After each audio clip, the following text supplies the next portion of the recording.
Hey guys, it's Lisa with Are You My Cousin? It's Thursday, so it's time for another YouTube Live. I do like to come here every Thursday afternoon at 3 p.m. Eastern Time to chat genealogy with anyone who wants to talk about genealogy topics. I truly enjoy this time when I can come and ask you your question. You can ask your questions, and I can actually ask questions of you as well. So thank you so much for joining me today. I would love it as you come into and watch the video. If you don't mind, if somebody doesn't mind giving me a quick comment in the comment box, tell me where you're watching from, something like that. That lets me know that you guys can see and hear everything just fine. I am in North Carolina on this beautiful day. It's actually quite warm here for October. We're a little bit warmer than usual, but it's a gorgeous day outside, and I plan on getting outside when all this is over today. So I hope you guys can too. So we are here in the fall. Hey, Bridget, nice to see you from Maine. Hey, Dee from the Mid-Atlantic USA. Yes, so nice to see you. Thank you for showing up. If you are a first-time watcher, a first-time viewer here, welcome, absolutely welcome. Feel free to ask questions as we go along, as we chat today. This is very informal, guys, so feel free to drop your questions in the comment box. I do watch those, and we'll catch those as we go. So yes, absolutely put those in. Oh, we have Ria from the Netherlands. Wonderful. Now I've gone international today. Ria, you made my day. So, gosh, it must be kind of late over there. But thank you so much for coming. So we do actually have a wide audience that does expand, not just the US, but also other countries as well. Hey, Dave, good to see you again this week. So I've got a couple of announcements that I want to go ahead and give you guys, the things that are happening around the Are You My Cousin web space, and that way we can you can mark your calendars for those things. So let me grab my notes on that. Hey, Mary Jane, good to see you. Hey, Luann. Luann's from Middleton, Wisconsin. Wow, that's wonderful. So a couple things to mark. So the first date to mark on your calendars would be November 7th. That is a Saturday, and I will be taking part in the e-conference that the Family History Fanatics are putting on. It is a virtual conference. They've been doing virtual conferences long before the pandemic started happening, but they have they are hosting an e-conference. It is 4 speakers, and we are all talking about a topic that has to do with breaking down genealogy brick walls.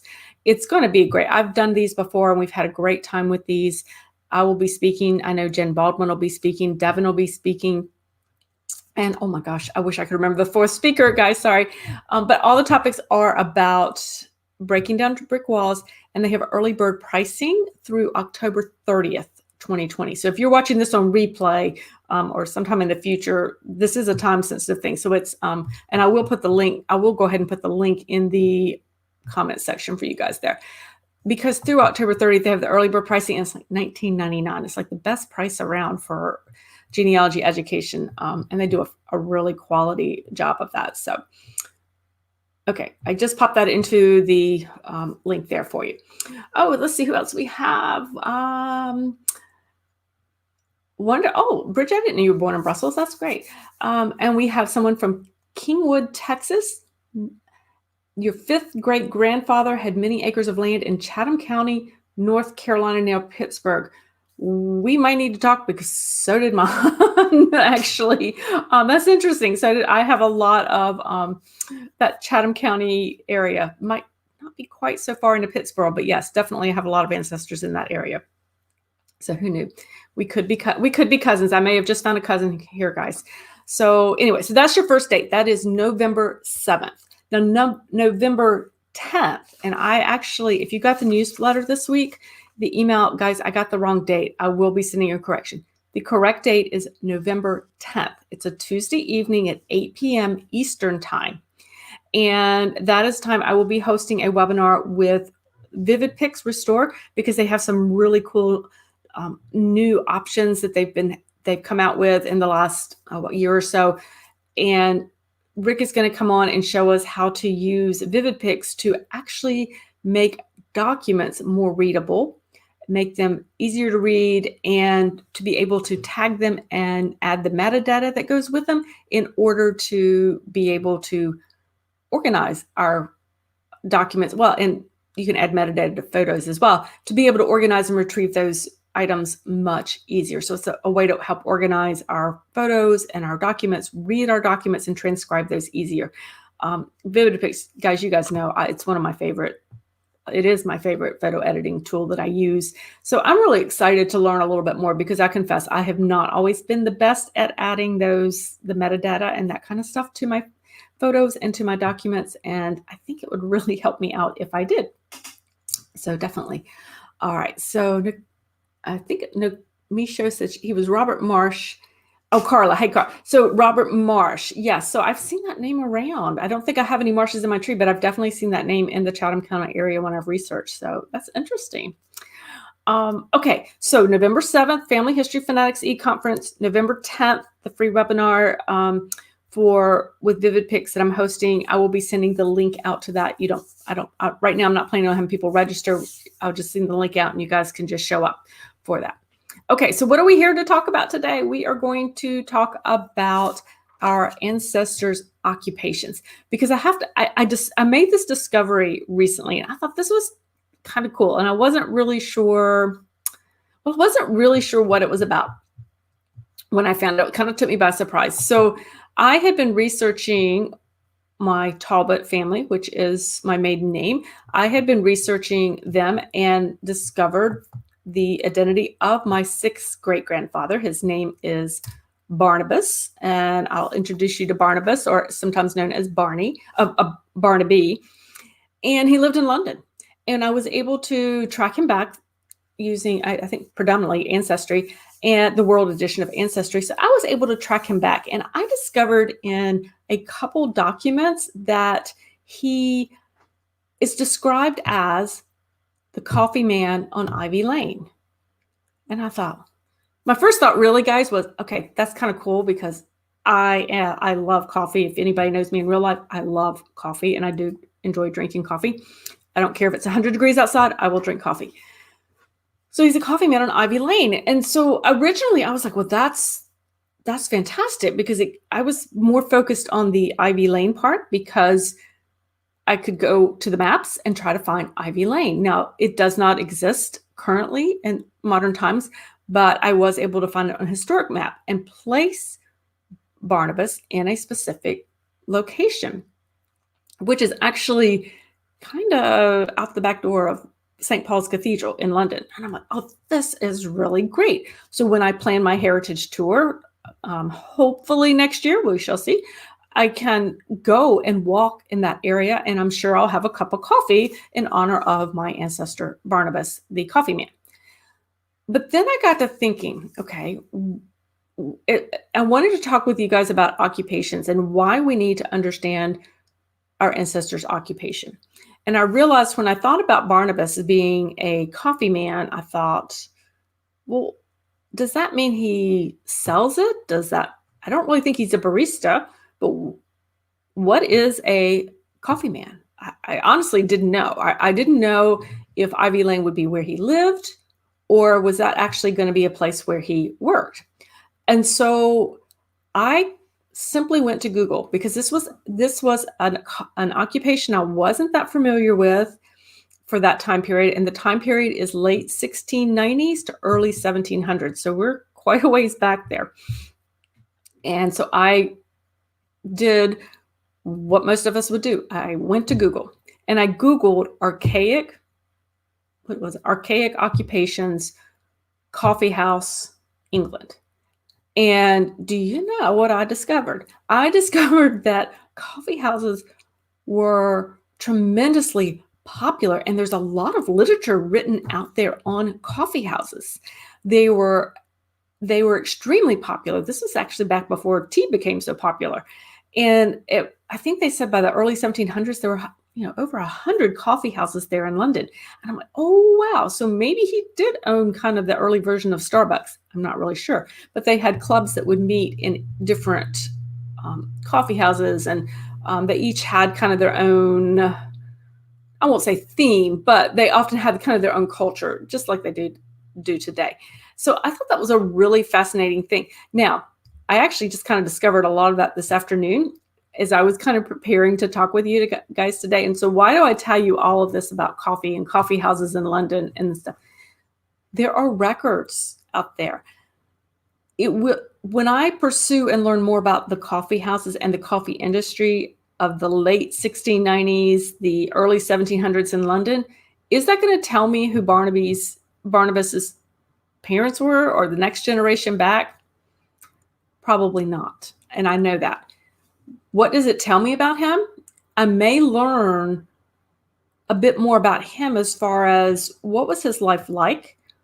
Was he a man of means? Was this an occupation that was actually kind of revered, or he was a man of means, or was it not so much, and that it was maybe he frequently struggled in careers? It's going to give me an idea about who he was. The other thing is, if I know that he had a coffee, if he was a coffee man on Ivy Lane, if he was working in that area, chances are he probably didn't live all that far away. It's not like today where it's not unusual for people to commute, 30 minutes, 20 minutes, 30 minutes, even up to an hour to commute to a job. They weren't doing that so much back then. And if they were doing it by foot. So it narrows down where he could have been living. And that's going to hopefully give me another idea. Given that this is in such close proximity to St. Paul's Cathedral, and the discovery that he has a child who is buried on the ground somewhere over at St. Paul's Cathedral area. Again, I'm getting more and more pieces of information that I'm learning about Barnaby. I'm filling out his life, and it's given me, as I sit with the information, it gives me clues, and I start to formulate new research plans for him. So while I've been talking, let me see, I saw some things popping in here.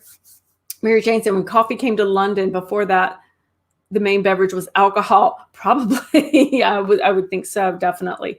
And in fact, it's interesting you say that, Mary Jane, because I saw I don't remember the name of the series, but it was actually out of Britain, and it had to do with hosts who would live for a week in a certain time period. It was focused on the food, so they would live and eat the foods, and it was a really interesting. And you're right, it was a lot of alcohol before the coffee came into London, and that coffee was pretty gritty when that came, very thick, pretty gritty. Not quite. I don't think they were getting, lattes or pumpkin spice lattes back then. So as we're talking, I would love to know from you guys, have you discovered any unusual occupations for your ancestors?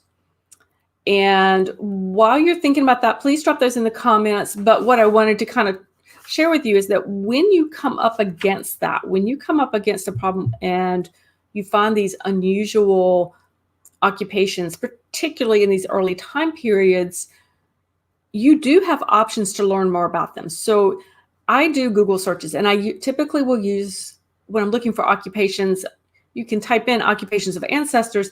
I find it's a little bit better if I include the term archaic occupations or archaic jobs, and then put in a time period. So maybe I put in 1700s, maybe I put in 1800s, and a location. So archaic occupations, a time period, plus a location. And that's a good way to start that search. And you can then look through those results and narrow down a little bit further as you need to. So that's how I'll go about looking for things. I do the exact same thing. Here's a tip. I do the exact same type of search when I come across medical terms and medical diagnoses, like when you're reading the death certificates or obituaries, any of that kind of stuff, and you're not really sure what it means. I will go and Google archaic medical terms, again, with the time period and the location, to learn a little bit better of what those terms mean. So make sure you do understand, and that when you get those occupations, you understand what that occupation is. It's important because it can be an identifying almost marker for your ancestor if they moved around a lot. So if you're tracking that ancestor and you know that he was a coffee man in in London, and you keep moving, and and he moves around, but he has a kind of a common name. Well, sometimes you can track him by the occupation. He's probably not the guy with the physician. He's probably the other guy, who's in the next town over, also at a coffee bar. So you want to be able to use that and, again, identify him in records and use it to distinguish between people of the same names. Dee said Maryland has a Talbot County. Yes, they do. Most of the state has counties named after the British royalty or nobles. Is yours connected to one of the Talbots of Shrewsbury? Okay, that's probably a whole nother topic, Dee, but in short, yes, Talbot County, that is the Earl of Shrewsbury lines that came over. Our line has not connected in that. A lot of my ancestors want to connect it to that, but no, I have not been able to connect it. I actually don't think we are of that line. I think we are and I feel very solid with Barnabas being my 6th great-grandfather because of his wife, and I feel really solid with that. So that's interesting. You're right. I did know that they have the Talbot. I think I wouldn't be surprised if he potentially could have been related, especially as I start to learn a little bit more about this area where he perhaps lived close to. I don't want to close that line of thought out, but I don't think he's directly off. But if he's related, I think they're going to be pretty distant on that line. Bridget said, since English isn't your first language, you frequently Google occupation, but twice you had to Google some occupations in French since those were not current occupations. That's actually a really good point. Bridget, thank you for bringing that up. So if English is not your first language, or if you're researching ancestors and they're not US, but they are, over, whether it's English in England or whether it's a German ancestor, being able to Google in that language, that's an important piece to be able to do as well. So absolutely, Bridget, that's a really good point. And don't ever hesitate, guys, if you come up with something that's really kind of unusual like that and you're having trouble even with Google searches, pop it into the Facebook group, the Are You My Cousin Facebook group, because we have folks there who research, oh gosh, all around the world, as well as, and have a tremendous amount of knowledge. So we can crowdsource some of the answers that way and help people out that way too. So Carla said, no unusual occupations. Your family's parents were farmers. I get that. Yes, pretty much all of mine were farmers too. Before that, British, German, Prussian, Habsburg, yet royalty. Yes. So Carla's ancestors a lot were in that Chatham County area, a lot of farmers in that area. But here's the thing.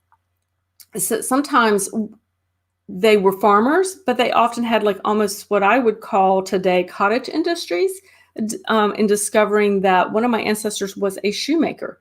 Now, every record I ever found him in stated he was a farmer. I even know where his land was. I can actually go to it because it turns out it's in the same county I live in.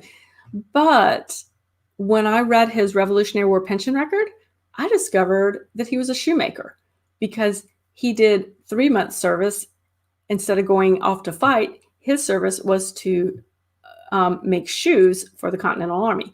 So it was an interesting thing. I think a lot of times they had different, just because they were farmers, and that was kind of the main thing, they could have those side industries, much as a lot of us do today. I mean, Are You My Cousin started out as my side line business when I was still working as a physical therapist. So I think we could see that as well. So that brings up, where can you find out what your ancestors' occupation was? So there are lots of places you can find these guys. Now, most of these are kind of US-based records. So those of you who are not US researchers, absolutely feel free to drop it in the comments. I'd love to kind of hear where those are. And, we'll share those as well. But some of them have similar types of occupations that kind of run across the gamut from country to country. Mary Jane said, asked me if I was in the DAR. I am not in the DAR, although I have proved my ancestor and he is in the database. Dee Googled Sawyer a long time ago. The writing was odd and someone told you it was probably a lawyer. You were impressed when you found the great-grandson who said, nope, he wasn't a lawyer. He owned a sawmill. Yes. Now, I had not heard Sawyer as a sawmill, but that actually makes sense when you think about it. And Rhea said most of her families were farmers, but she had one who made wooden wheels. Yes, that's a good thing. I actually had one who was a farmer, but a cooper. And then he was also a cooper, so he made barrels. He was also a moonshiner too, a bootlegger. So we had a lot of those in my family too. So um, that's an interesting way to go. So how do we find out these things? How do we find out what these occupations are? If you are a U.S. researcher, the U.S. record, definitely the census records from 1850 to 1940 typically talk about their occupations. If you are looking at non-U.S. records, I would check the census. I think oftentimes they will in other countries talk about the occupations. Ria, you could probably speak to that for the over there in the Netherlands. But certainly check and see if there's a corresponding record that would have that. Wills and estates can, because maybe they don't state out what the occupation was, but what they might tell you is what you might see are the tools. So I learned that one of my ancestors was a hat maker. He had a side business as a hat maker because of the evidence of the hat making tools in his estate and his will that he left to his nephew. To think. I've also seen evidence of moonshine stills based on the estate records, and when they inventoried the house, there were very specific things that could have been used. They were only used in the still, so it was like, aha! Now we know what that side business was, right? Draft cards will oftentimes tell what the occupation is, and also give where somebody is currently working. So more of those like World War I and World War II U.S. draft cards. Marriage records might have on there what an occupation was. We talked about the military records. So in U.S. military records, oftentimes might have that as well. So along with those draft records, looking at the pension records will oftentimes tell you what the occupation was or give you clues that might be there as well. So that's definitely something you want to check out. And newspapers might mention, if they're a businessman, you might find an ad to their business. So you might find that there. And city directories will oftentimes put somebody's occupation in there. So it depends on location, time, but as they started evolving more and more, you would find the occupation there. And those occupations can lead to other clues about other record sets. So while that occupation isn't going to tell you perhaps who somebody's ancestor is, who the next generation back is, it can tell you more about them. So as I mentioned earlier, so for instance, if you have an ancestor who perhaps was a teacher in New York, well, there is a database for the New York Teacher Association directory or membership for 1888. So teachers' organizations would have their own directory. The motion picture industry had their own directory, and the bios within those directories on individuals can be extremely detailed, telling you where somebody was born, where they're currently living, where they were educated. I've seen all of that within some of these more type membership, occupational or membership type directories. So definitely you want to check out those. Another example would be post office records. Why would you want to know if your ancestor was a postmaster or postmistress? Well, because in the US, those are federal records. If your ancestor lived in a county, what we call a burned county, or a county where the records did not survive, if they were a postmaster, postmistress, guess what? Those records were not county records. They were federal records. They were not kept at the courthouse, and they can put your ancestor in place in time. So they can serve as some replacement documents or replacement information for records that didn't survive a burned courthouse. So Carla said, obituaries often mention the job the person did during their lifetime. Absolutely, yes. So they would mention that job that they might have done. So that's a really good way to find those as well. Okay, guys, so that's what I wanted to share with you about occupations. I would love for you. I did drop a link earlier about where you can find the article on occupations on the website. So that's over in the, and it's in the chat. If you are watching this on replay, these links that I talked about earlier, I will have those in the description below, because the comments don't seem to carry over after the live. So I will have those in those links in the description, so you won't miss out on anything there. So thank you so much for coming. Oh, I did want to tell you, so I shared this with folks on the YouTube Live in my Facebook group on Tuesday, and they had a lot of questions about it. So I thought, I'm going to go ahead and tell you guys about it too, because this is kind of weird. But we were talking about genealogy tools, or what I call tools in my genealogy toolbox that are not genealogy specific, and what I use. And one of them was my scarf. I had a different one on, but I have discovered these scarves. It's called a travel scarf. And it is perfect when I go researching on site, whether I'm out in the cemetery or whether I am in the, when the archives open back up, when I can get out and about to a repository. It is perfect because it has this little hidden zipper pocket here. Look at this. So it's got this nice pocket. I can get my entire cell phone in there. So when I go in cemetery researching, which I do a lot actually this time of year, because North Carolina in the fall is gorgeous, and this is a great time to head out, I can pop my phone in there. I can put my car keys in there. I do not have to carry a purse. And I don't know about the rest of you guys, but I don't like carrying a purse that much. And I don't have to worry about, locking it in the car or dropping it down on the dirt in the cemetery. I got everything I need right here in my scarf, and it looks good too. So anyway, I wanted to share that with you guys. So I discovered those. I'll put a link to that in the, I'll go ahead and put it in the chat, but I'll put it in the box below if anybody's interested in that kind of thing. I absolutely fell in love with these scarves, and so wanted to share that with you guys because the other folks seem to be really interested in it. So anyway, that's what I have for you guys today. Thank you so much for showing up. I will be here next week as well I can't remember what we're talking about next week, but I'm sure it'll be fun because genealogy talk is always fun, right? All right, let me fix that link right there real quick. There you go. And that should be coming up there soon. Let me check the comments again. So Carla, let's see. Carla says she's had difficulty locating family records in Orange County as the courthouse burned. Absolutely. Yes, that's been an issue. One thing you can do, Carla, maybe reach out to the Durham Orange Genealogical Society. So they call it DOGS, but it's Durham Orange County. It's for the Durham and Orange County, North Carolina. So it's Durham Orange Genealogical Society.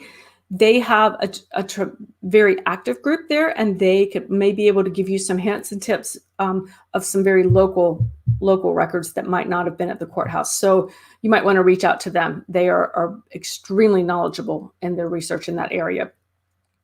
Rhea said, you've had some courthouses burned or all the archives were ruined by water or World War II. Yeah, that is that's a big problem when the government buildings were destroyed. And sometimes it's not even just burned.